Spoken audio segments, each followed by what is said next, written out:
రైతుకు మరో బ్రేకింగ్ చూస్తున్నాం. కాసేపట్లో పార్లమెంటు సమావేశాలు ప్రారంభం కానున్నాయి.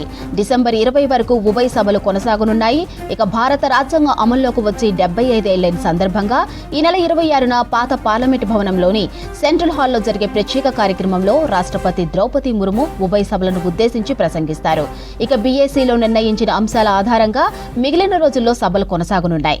దీనికోసం నిన్న పార్లమెంటరీ వ్యవహారాల శాఖ ఆధ్వర్యంలో ఆల్ పార్టీ మీటింగ్ జరిగింది. ఇక 30 పార్టీలకు చెందిన 42 మంది నేతలు పాల్గొన్నారు.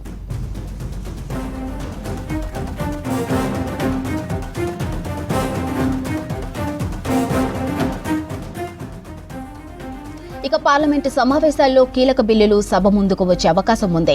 వక్ఫ్ బిల్లుపై జేఏసీ రిపోర్టు తొలివారంలో సభ ముందుకు వస్తుందా లేదా అనేది తేలాల్సి ఉంది. ఈ సమావేశాల్లో జమిలీ ఎన్నికలతో పాటు 16 బిల్లులు చర్చకు రానున్నాయి. మహారాష్ట్రలో గెలుపుతో ఊపు మీదున్న బీజేపీని అదానీ మణిపూర్ ఇష్యూపై ఇరుకును పెట్టాలని చూస్తుంది ఇండియా కూటమి. ఇక దీనిపై చర్చించాలని ఆల్ పార్టీ మీటింగ్లో డిమాండ్ చేసినట్లు లోక్సభలో కాంగ్రెస్ ఉపనేత తరుణ్ గొగోయ్ తెలిపారు.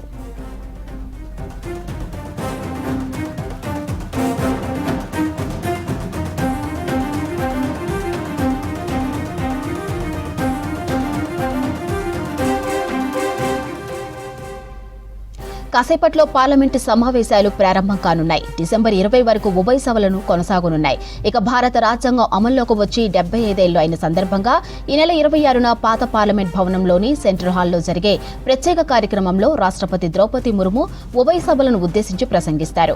ఇక బీఏసీలో నిర్ణయించిన అంశాల ఆధారంగా మిగిలిన రోజుల్లో సభలు కొనసాగనున్నాయి. దీనికోసం నిన్న పార్లమెంటరీ వ్యవహారాల శాఖ ఆధ్వర్యంలో ఆల్ పార్టీ మీటింగ్ జరిగింది. 30 పార్టీలకు చెందిన 42 మంది నేతలు పాల్గొన్నారు. ఇక పార్లమెంట్ సమావేశాల్లో కీలక బిల్లులు సభ ముందుకు వచ్చే అవకాశం ఉంది. వక్ఫ్ బిల్లుపై జేఏసీ రిపోర్ట్ తొలివారంలో సభ ముందుకు వస్తుందా లేదా అనేది తేలాల్సి ఉంది. ఈ సమావేశంలో జమిలీ ఎన్నికలతో పాటు 17 బిల్లులు చర్చకు రానున్నాయి.